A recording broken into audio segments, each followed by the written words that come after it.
New Hope TV, your encounter with God.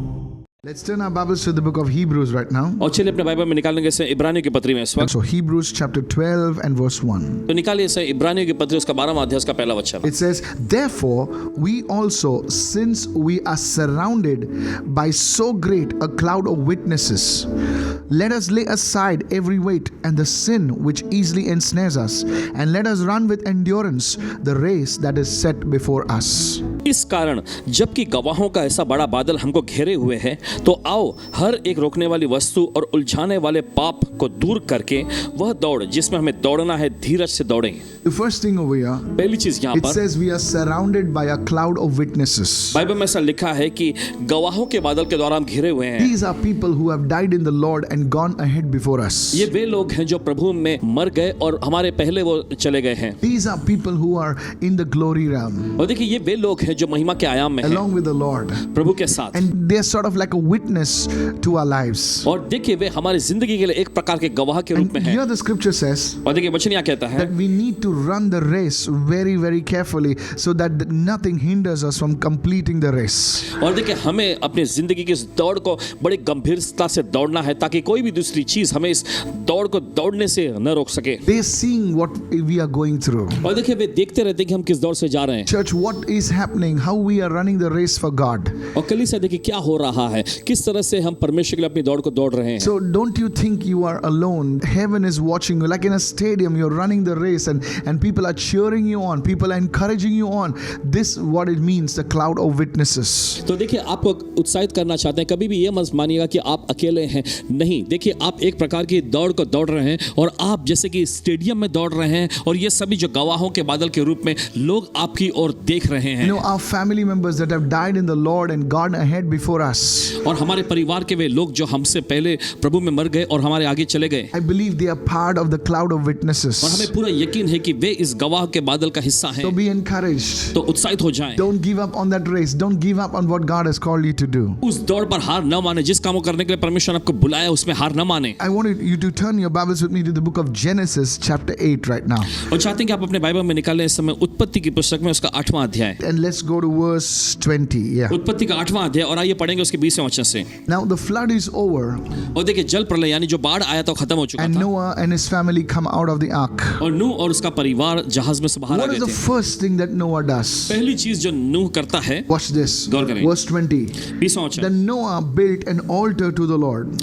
तब नूह ने प्रभु यहोवा के लिए एक वेदी बनाया। It is recorded that the first thing that he did was he built an altar to the Lord. देखिए साफ तौर पे यहाँ पर दर्ज है कि पहला चीज जो किया वो है परमेश्वर के लिए उन्होंने वेदी बनाई। If you have come out of something, अगर आप किसी चीज में से निकल के आए the हैं, first thing that you need to do is you need to worship God. You need to build an altar to the Lord. I'm not talking about physical altars. और देखिए जब आप किसी बुरे चीज में से या किसी भी प्रकार की परिस्थिति से बाहर निकल कर आए तो जरूरी है कि आप परमेश्वर के लिए एक वेदी को बनाएं। और देखिए भौतिक प्रकार की वेदी के बारे में नहीं कह रहे And it says over here, और वचन में लिखा he है, took of every clean animal, of every clean bird, and offered burnt offerings on the altar. और आगे वचन में लिखा है और सब शुद्ध पशुओं और सब शुद्ध पक्षियों में से कुछ कुछ लेकर उसने वेदी पर होम बलि चढ़ाया। He sacrificed on the altar. उसने उस वेदी पर बलिदान चढ़ाया। Every altar must have a sacrifice. हर एक वेदी पर बलिदान होना चाहिए। Please understand this. और सुनिए ध्यान से, Say it after me. Every altar must have a sacrifice. सभी लोग कहें इस समय हर एक वेदी पर बलिदान होना चाहिए। Please understand. सुनिए ध्यान से, Sacrifice is needed on the altar. बलिदान का वेदी पर बहुत ही जरूरी है। In the Old Testament, पुराने नियम में people like Noah used to sacrifice goats and sheep, and that's very good, okay? और देखिए नूह जैसे दूसरे लोग भी जो थे वे परमेश्वर को बलिदान चढ़ाया करते But थे, in the बकरे New को, बैलों को। Testament, लेकिन नए नियम में We are the sacrifice that we need to put on the altar. देखिए हम खुद वे बलिदान है जिसे वेदी पर रखना जरूरी It's है। easy to sacrifice others.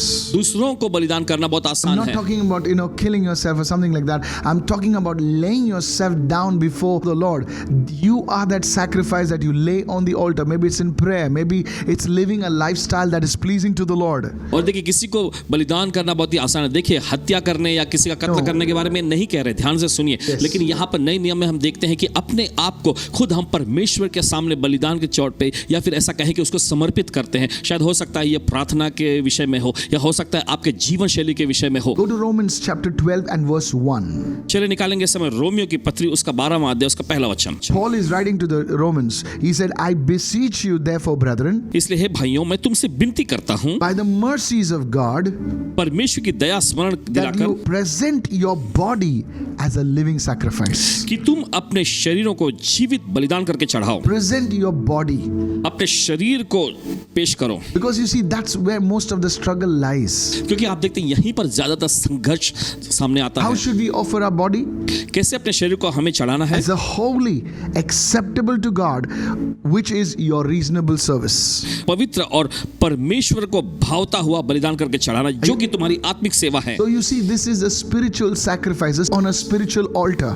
तो आप देखते हैं ये तो एक आत्मिक बलिदान है हमारे उस आत्मिक वेदी पर। But nevertheless, it is an altar and it is a sacrifice. लेकिन फिर भी यह एक प्रकार की वेदी है और यह एक प्रकार का बलिदान है। Sometimes it would be so easy to offer a goat or something like that to God and say, God, leave me alone. Let me do what I want to do. And it will be so difficult to offer yourself and to live a holy, sanctified, consecrated life to the Lord. कभी-कभी बकरों और दूसरे जानवरों को परमेश्वर के लिए बलिदान चढ़ाना बहुत ही आसान होता है, लेकिन Yes. हम अपने आप के लिए कहते हैं कि परमेश्वर मुझे नहीं आना, मुझे बस अकेला छोड़ दो। देखिए बहुत ही मुश्किल हो जाता है कि हम अपने आप को परमेश्वर के सामने इस तरह से बलिदान करके चढ़ाएं। You know, Paul calls it a reasonable service. You cannot serve God effectively without an altar. और देखिए यहाँ पर प्रेरित पौलुस बड़े साफ तौर पे लिखा है, कहते हैं ऐसा कि यही तुम्हारी मानसिक सेवा है। What is the service that Paul was speaking about? He's saying, you laying yourself on the altar of God, that's your service. So you see, you cannot serve God effectively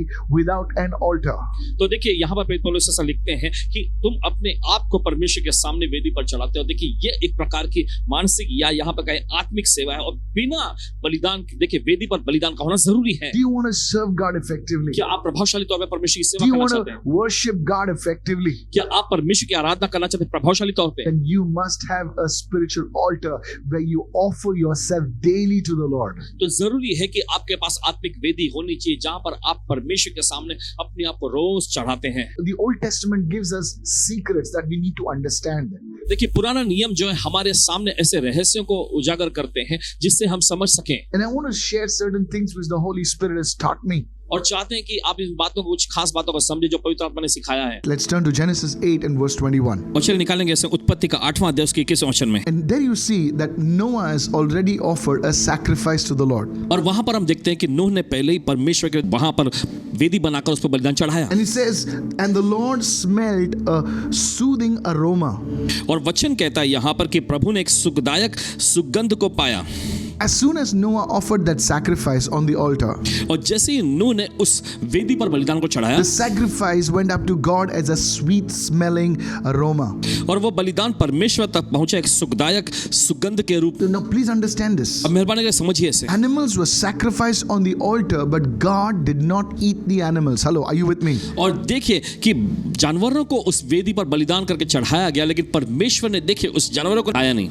He only smelled the sacrifice. परमेश्वर ने सिर्फ उस बलिदान की सुगंध को लिया। God is not in need. परमेश्वर जरूरत में नहीं होता, God is the need provider.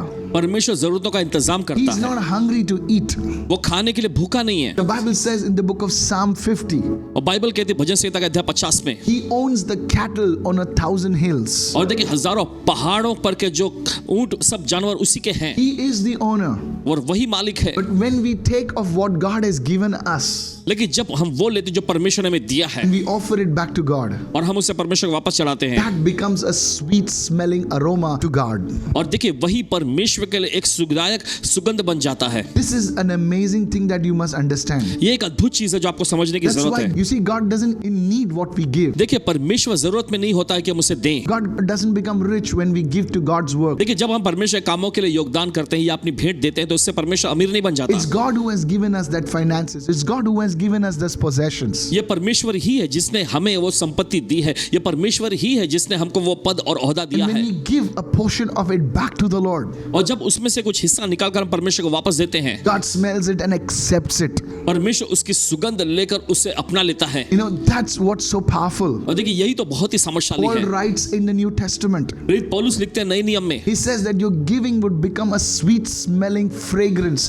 and aroma in the nostrils of God. प्रेरित पौलुस लिखते हैं कि परमेश्वर के लिए ये एक प्रकार के सुगंधदायक धूप जैसा हो जाता है। You know, God is giving you time. देखिए परमेश्वर आपको समय दिया Why है, not take a portion of it and say, Lord, you've given me this time, now I give it back to you. क्यों ना आप उसमें से कुछ हिस्सा निकाल कर कहें कि परमेश्वर ने आपने मुझे इतना सब समय दिया, ये मैं आपको वापस लौटाता So हूँ। you see, that's how it becomes a sweet smelling aroma to God. तो आप देखते हैं इसी तरीके से ये परमेश्वर के लिए एक सुखदायक सुगंध बन जाती है। Are you following me right now? और क्या आप समझ So रहे the हैं इस बात? first thing that Noah did was he built an altar to the Lord. तो सबसे पहली चीज जो नूह ने किया वो यह था कि उसने परमेश्वर के लिए एक वेदी को बनाया। The second thing that he did was दूसरी चीज जो he उसने किया, sacrificed unto the Lord. उसने प्रभु के लिए बलिदान And चढ़ाया it became a sweet smelling, fragrant offering, an acceptable offering to the Lord. और वह बलिदान जो था परमेश्वर के लिए सुखदायक सुगंध बन गया, एक ग्रहण योग्य भेंट बन गया। The third thing, तीसरी चीज, write this down, this is really powerful. चलिए लिख लीजिए, बहुत ही जबरदस्त है। Then the Lord said, फिर प्रभु ने कहा, you see, when the sacrifice was made and it was accepted in the altar, immediately God spoke. आप देखते हैं कि जब वेदी बनाकर उस पर बलिदान चढ़ाया गया तब बाइबल में लिखा तुरंत ही परमेश्वर ने बोला। Please understand this. मेहरबानी समझिए। Many want to hear the voice of God, देखिए बहुत सारे परमेश्वर की आवाज सुनना तो चाहते but they're हैं, not ready to sacrifice on the altar. लेकिन वे तैयार नहीं है वेदी पर बलिदान The चढ़ाने voice को। of God was released after the sacrifice on the altar was accepted. I'll say that again. और फिर से कहेंगे, देखिए वेदी पर जब बलिदान चढ़ाया गया और बलिदान जब ग्रहण कर लिया गया परमेश्वर के द्वारा, तो उसके बाद ही परमेश्वर ने बोला। The voice of God was released or heard after the sacrifice on the altar was accepted. और देखिए वेदी पर जो बलिदान चढ़ाया गया था जब उसके ग्रहण कर लिया गया, उसी के बाद परमेश्वर की आवाज या परमेश्वर ने बोला। Do you want to hear the voice of God? क्या परमेश्वर की आवाज सुनना चाहते The हैं? voice of God will give you direction. परमेश्वर की आवाज आपको The मार्गदर्शन voice of दिखाएगी। God will comfort you. परमेश्वर की आवाज आपको हौसला In देगी। these times, it is so critical that you hear the voice of God clearly for yourself. और देखिए इस समय काल में बहुत ही जरूरी है कि आप परमेश्वर की आवाज को अपने खुद के लिए जरूर सुने। So you see, the first thing that you need to have an altar. तो आप देखते हैं सबसे पहली चीज जो है आपके पास वेदी होनी I'm कर not रही talking है। about an altar of wood, stone, mud, or anything, somewhere in. I'm talking about a spiritual altar. और देखिए लकड़ी या मिट्टी या पत्थरों के बनाए हुए वेदी के बारे में नहीं कह रहे हैं, लेकिन आत्मिक वेदी के बारे में बोल रहे हैं हम। Second, दूसरा, there must be a sacrifice on the altar. वेदी पर बलिदान का होना जरूरी It है। must be an acceptable offering to the Lord. यह परमेश्वर के लिए बलिदान जो है परमेश्वर के लिए ग्रहण योग्य भेंट The होना चाहिए। moment it is an acceptable offering to the Lord, और जिस पल वो परमेश्वर के लिए ग्रहण योग्य भेंट बन the जाती है, voice of God will be heard. परमेश्वर की आवाज उसके बाद सुनी God जाएगी, will speak. परमेश्वर बात करेगा। If you go to the book of Kings, अगर आप जाएंगे राजाओं की the पुस्तक, moment Solomon gave an offering to the Lord, it was his sacrifice. और जिस पल सुलेमान ने बलिदान को चढ़ाया, देखिए वो तो खुद उसकी इच्छा से किया हुआ बलिदान That था। night, the Bible says the Lord appeared to him in a dream and said, Solomon, ask. और देखिए बाइबल ऐसा कहती है, उसी रात परमेश्वर सुलेमान के स्वप्न में प्रकट होकर कहने लगा, सुलेमान मांगो। Let's go to the New Testament. चले जाते हैं नए नियम में, You see, the widow, आप देखते हैं उस विधवा को, she brought an offering to the Lord. उसने प्रभु के लिए भेंट को लाई। And whatever, a sacrifice. Maybe I don't want to just call it an offering. I want to call it a sacrifice. What is जो a कुछ भी आप sacrifice? कहें, देखिए उसे भेंट नहीं कहना चाहेंगे, लेकिन बलिदान का नाम देना चाहेंगे। That moment, उस पर as she gave it before the altar of God, जैसे परमेश्वर की वेदी के सामने उसने बलिदान दिया, Jesus spoke to his disciples. यीशु ने अपने चेलों से You see, कहा, you know what about this widow? यीशु ने कहा, तुम्हें पता है इस विधवा के बारे She में, gave more than all these guys. इन सभी से बढ़कर इस विधवा ने In डाला the है। eyes of man, it was insignificant. और देखिए इंसानों की नजर में बिल्कुल वो मामूली सा In the था, eyes of man, it was ordinary. इंसानों की नजर में वो बिल्कुल But साधारण सा for था, that widow, it was a sacrifice. लेकिन उस विधवा के लिए तो एक बलिदान था। What is a sacrifice for you? आपके लिए एक बलिदान क्या है? Maybe praying every day for half an hour is a sacrifice for you. शायद हो सकता है कि हर दिन आधा घंटा प्रार्थना करना ये आपके लिए एक बलिदान जैसा हो, It will release the voice of God. तो ये आपके लिए परमेश्वर की आवाज को मुक्त Maybe करेगा। joining the intercessions, becoming a Noah prayer warrior may be a sacrifice for many of you. शायद हो सकता है कि मध्यस्थी की प्रार्थना में जुड़ना, Yes. जो नोआ ऐप पर आप प्रार्थना योद्धा के रूप में जुड़ना, आप में से बहुत सारे लोगों के बलिदान जैसा हो। It's not easy. ये आसान नहीं Pastor, है। what you're saying is right. Yes, I agree with you. It's not easy. Paswan ji जो आप कह रहे हैं बिल्कुल सही है। जी हाँ, आपके साथ सहमत होती है, आसान नहीं है। Joining the intercessions is not easy. और मध्यस्थी विनती की प्रार्थना में जुड़ना आसान नहीं It's है। a sacrifice. ये एक बलिदान है, it will release the voice of God. लेकिन ये परमेश्वर की आवाज आपके लिए मुक्त कर Somebody देगा। shout hallelujah. कोई तो चिल्लाए You see, hallelujah. your sacrifice will honor God. आप देखते हैं आपका बलिदान परमेश्वर का आदर करेगा। Not giving to God something that you don't need. देखिए आप परमेश्वर को कुछ ऐसा नहीं दे रहे जिसकी आपको जरूरत ही नहीं That's है। not a sacrifice. ये बलिदान नहीं, फिर That's convenience. ये तो बस आरामदायक अपने लिए सुविधाजनक But बात when है। you give to God something that is very dear to you, maybe your time, maybe your fasting, your food, maybe serving the poor, in this ministry, I tell you, it will honor God. और देखिए आपसे कहना चाहते हैं, शायद हो सकता है आप परमेश्वर को समय देते हैं जो कि बहुत ही आपके प्यारा है। शायद हो सकता है आप उपवास और प्रार्थना में देखिए परमेश्वर की संगति में आते हैं, देखिए, या फिर आप भूखों के लिए या फिर गरीबों की मदद करने के लिए या फिर सेवकाई में जुड़ के ऐसी कोई चीजों में ऐसी कोई सेवा में योगदान करते हैं। देखिए यह परमेश्वर के लिए एक प्रकार का ग्रहण योग्य बलिदान जैसा Listen very ठहरेगा। सुनिए ध्यान से। carefully. Maybe in the eyes of man, what you're doing is, this is simple, they will say. But before God, it is really, really powerful. Somebody needs to shout a hallelujah. Come on. शायद इंसानों की नजर में इंसान इसे झिड़कते हुए कि ओ ये तो बहुत ही मामूली सी बात इन्होंने किया, नहीं, लेकिन परमेश्वर की नजर में देखिए ये बहुत ही मायने और ग्रहण रखने वाली बात है। The fourth thing. चौथी चीज, Then the Lord said, I will never again curse the ground for man's sake, although the imagination of man's heart is evil from his youth. परमेश्वर ने कहा मनुष्य के कारण मैं फिर कभी धरती को शाप नहीं दूंगा, हालांकि मनुष्य के मन में बचपन से जो कुछ उत्पन्न होता है वो बुरा ही होता है। Further on, God says, nor will I again destroy every living thing as I have done. आगे परमेश्वर का वचन कहता है, तो भी जैसा मैंने सब जीवों को अब मारा है, सब प्राणियों को अब मारा है, वैसा उनको फिर कभी नहीं मारूंगा। Please listen to me carefully. अब सुनिए ध्यान से। You see, when the voice of God is heard, आप देखते जब परमेश्वर की आवाज सुनी गई, the fourth thing was Noah had a revelation of the promise of God. और देखिए अगली बात हम देखते हैं कि नूह के पास एक प्रकाशन, एक प्रगटीकरण आ गया परमेश्वर की प्रतिज्ञाओं के You लिए। will receive a revelation of a divine promise of God. परमेश्वर की दैवीय प्रतिज्ञाओं के बारे में आपके पास प्रगटीकरण आ जाएगा। See, God promised Noah, He says, I will never again curse the land. I will never again destroy. It's a promise God is giving to Noah. As soon as he offered that sacrifice on the altar and it was accepted by the Lord. और देखते हैं कि जैसे ही नूह ने परमेश्वर के लिए वेदी बनाकर उस पर बलिदान को चढ़ाया, उसके बाद हम देखते हैं परमेश्वर ने उससे बोला, और क्या बोला परमेश्वर ने? देखिए कहा कि मैं फिर से कभी धरती को शाप नहीं दूंगा, मैं फिर से कभी इन जानवरों को नहीं मारूंगा। देखिए परमेश्वर की ओर से एक प्रकाशन मिल गया। ध्यान से समझिए। Pastor, how can this promise come to me?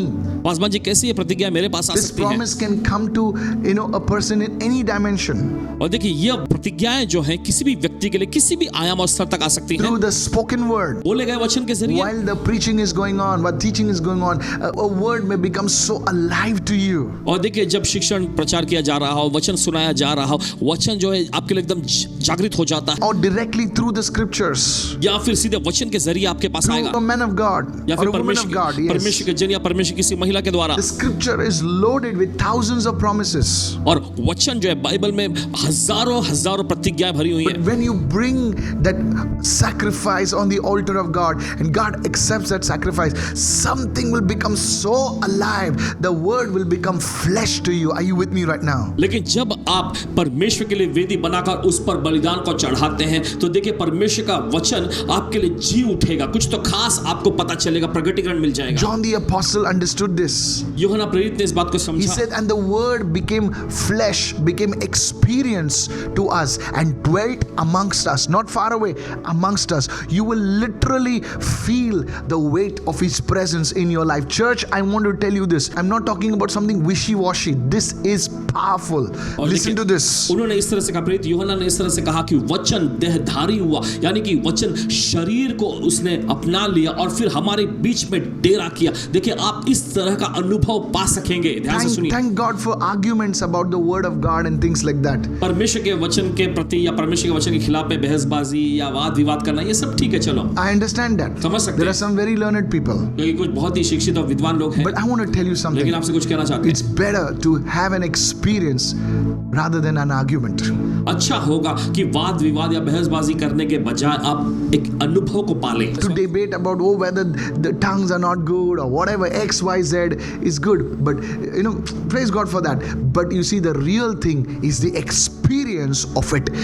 अन्य भाषा बोलना सही है या गलत है, इस पर वाद विवाद करना, And many other things. बहुत सारी दूसरी चीजें जिस पर वाद विवाद करना, इससे अच्छा है कि आप परमेश्वर के वचन का अनुभव कर लें, Experiencing the promise of God. परमेश्वर की प्रतिज्ञाओं का अनुभव करना। It's good to read the word, understand the word, and debate and all. I mean, come on, everything is okay. But the best thing is to experience that promise in your life. You can preach about it, you can talk about it, but you need to experience it. And when that happens is when you put your sacrifice on the altar of God. और देखिए, वचन को पढ़ना, फिर उसको समझना, उसके बाद वाद विवाद करना या बहसबाजी करना, ये सब कुछ ठीक है। आप देखिए, आप उसके बारे में प्रचार कर सकते हैं, आप दूसरों को सिखाने के लिए आप कदम बढ़ाते हैं, ये सब कुछ ठीक है। लेकिन अच्छा होगा कि सबसे बेहतरीन बात ये होती है कि आप वचन के बारे में या परमेश्वर की प्रतिज्ञाओं के बारे में अनुभव कर लें। और ये कब होता है? जब आप उस वेदी पर बलिदान को चढ़ाते हैं। The fifth thing पांचवी that चीज happens is, जो होता है, the Lord will reveal certain laws that are hidden. पांचवी चीज ये होगी कि परमेश्वर कुछ ऐसे नियम और सिद्धांतों को आप पर जाहिर करेगा जो कि आपसे अभी तक छिपी हुई थी। Something that was hidden from you, God will reveal it to you. It's a law that's around us, but God will reveal it to you. और कुछ तो ऐसी चीजें जो आपसे छिपी हुई थी अभी तक, वे सारे नियम जो आपके आसपास हैं लेकिन आपके सामने दिखाई नहीं दे रहे, वे आप पर जाहिर करेंगे। That's what happened to Noah. यही तो नूह के साथ हुआ। Genesis 8 verse 22. उत्पत्ति का 8वां अध्याय 22वां वचन में Now पढ़ेंगे। see, look at this. देखिए। While the earth remains, seed time and harvest time, cold and heat, winter and summer, and day and night shall not cease. As if God revealed a law, a fundamental law governing the earth to Noah. परमेश्वर ने कहा, अब से जब तक धरती बनी रहेगी तब तक बोने और काटने का समय, ठंड और तपन, धूपकाल और शीतकाल, दिन और रात निरंतर होते चले जाएंगे। एक तरह का जैसे कि परमेश्वर ने एक मुख्य अहमियत रखने वाले नियम को ही नूह पर जाहिर करके रख दिया। And the next thing that you see God doing was he planted a vineyard. और आगे देखेंगे कि जो नूह जो करता है वह जाकर बगीचा लगाता है। So you see this law as if the Lord directing him what to do and how to gain out of it. Please understand this. This happens when you are a man of the altar. You are a woman of the altar. और इसके बाद ऐसा जैसे कि लगता है कि परमेश्वर खुद नूह की अगुवाई कर रहा है कि उसे क्या करना है और कैसे वो चीजों करके उसमें से फायदा उठाना है। और देखिए, इस तरह से तभी संभव है जब आप एक वेदी वाले मर्द बनते हैं, वेदी वाली महिला बन जाती हो। Just take hold of your prayer life. अपने प्रार्थना जीवन को बस मजबूती से Take थामे रहे। hold of your Bible reading. अपने बाइबल अध्ययन को मजबूती से थामे रहे Let it go on to a new level. और होने दीजिए कि एक नए स्तर में चले जाएं। I want you to worship the Lord. I want you to just do something that will trigger your sacrifice on the altar of God. और चाहते हैं कि कुछ ऐसा करें जो जिससे परमेश्वर की महिमा हो सके। ऐसा कुछ करें जिससे कि परमेश्वर के जो बलिदान जो है उसका उपयोग आपके जीवन में शुरू हो सके। Now I want you to understand this. चाहते हैं कि आप इसे समझ जाएं। That every sacrifice on the altar should be accepted by God. If the sacrifice is not honorable, it will not be. और देखिए, आपको बताना चाहते हैं कि परमेश्वर की उस वेदी पर चढ़ा हुआ हर एक बलिदान जो है उस सम्मानित होना चाहिए। अगर वो सम्मानित या आदर से भरा नहीं होगा तो वो ग्रहण भी नहीं किया जाएगा। Cain is a good example of someone who gave a sacrifice that was rejected by God. और हम देखते हैं कैन एक जीता जागता मिसाल है जिसने परमेश्वर के सामने बलिदान और भेंट को तो लाया लेकिन परमेश्वर से ठुकरा दिया। Sacrifice was rejected because it had no value before God. और देखिए, कैन के भेंट को ठुकराया गया क्योंकि परमेश्वर के सामने उस भेंट की कोई कीमत नहीं थी। For some of you, very sacrificial. और आप में से कुछ लोगों के लिए क्षमा करना बहुत ही बलिदानी तौर पे हो, Put it to God. लेकिन परमेश्वर को चढ़ाएं, That's a sacrifice. ये एक बलिदान है। It will cut your heart, ये आपके दिल को काट कर रख but it's देगा, a sacrifice before God. लेकिन ये परमेश्वर के सामने एक बलिदान है। Hallelujah. In these tough times, इस मुश्किलात से भरे can हुए I समय challenge you right now? आपको मैं चुनौती That देता हूं। would you raise an altar to the Lord, and that altar will turn things around in your life, in your area, in your city, in your nation. क्या आप परमेश्वर के लिए एक वेदी का निर्माण करेंगे और वो वेदी ऐसा करेगा कि आपके जीवन में, आपके परिवार में, आपके शहर में, आपके राष्ट्र में सब कुछ उथल-पुथल कर देगा। A lot can happen when you sacrificed to God on the altar. बहुत सारी चीजें हो सकती हैं जब आप परमेश्वर के लिए वेदी पर बलिदान चढ़ाते हैं। Don't be ignorant like Cain. Can के जैसा अज्ञान न बने। He treated the altar of God very casually. परमेश्वर की वेदी को बड़े हल्के में उसने लिया। But you see Noah, लेकिन आप देखते नूह को, he had gone through tough situation. वो मुश्किलातों से भरे हुए हालातों से It गुजरा। was not a luxury liner, और देखिए, एक सुख विलास ऐशो आराम की जिंदगी नहीं थी उस समय। No, the ark was being tossed on the wind up and down. और वो जहाज जो है लहरों पर ऊपर नीचे लगातार चलती जा रही थी It must have been terrible inside. और अंदर बहुत ही भारी भयंकर हालात बने होंगे। But you see, God was in control. लेकिन आप देखते परमेश्वर नियंत्रण में Many था। of us are like that. देखिए हमें बहुत सारे We are ऐसे being tossed around. हम बस लहरों में यहाँ वहाँ फिरते रहते बस, And you know, we are crying out to God, saying, God, why are you allowing this to happen? और हम परमेश्वर को पुकार कर कहते हैं कि हे परमेश्वर तूने ये क्यों होने दे दिया। If you are God, then why are you allowing it to happen? अगर आप परमेश्वर हैं तो आपने ऐसा होने की इजाजत क्यों दी। And when Noah came out, और जब नूह बाहर निकल he कर was आया, not mad at God. वो परमेश्वर पर गुस्सा नहीं था, He was not offended at God. परमेश्वर पर ठेस खाया हुआ नहीं था। He said, God, I thank you, you brought me out. उसने कहा परमेश्वर धन्यवाद कि आपने हमें बाहर लाया, And he built an altar to the Lord. और वहां पर उसे परमेश्वर के लिए एक वेदी को Many बनाया। of you are going through tough situations. आप में से बहुत सारे लोग मुश्किल हालातों से गुजर But रहे can I tell you, हैं। क्या हम आपसे कह God सकते has हैं brought you this far. परमेश्वर आपको इतनी दूरी तक लाया Why है, not raise an altar to God? तो क्यों ना आप परमेश्वर के लिए वेदी खड़ा Will you करें। be a man of the altar? Would you be a woman of the altar saying, God, here is my offering, here is my time, here is my fasting, here is my forgiveness, here is my service, and you put it on the altar of God. Here am I. Put yourself on the altar of God. Wow. और क्यों ना आप वेदी वाले पुरुष बन जाएं, वेदी वाली महिला बन जाएं और कहें कि प्रभु ये वेदी जो मैंने खड़ा किया है या खड़े किए हुए हैं, प्रभु इस पर मैं अपना प्रार्थना जीवन, अपना पैसा, अपना भेंट, अपने आप को यहाँ तक कि मैं रख देता हूँ। कितनी बड़ी अद्भुत बात हो जाएगी। May God speak to you, church.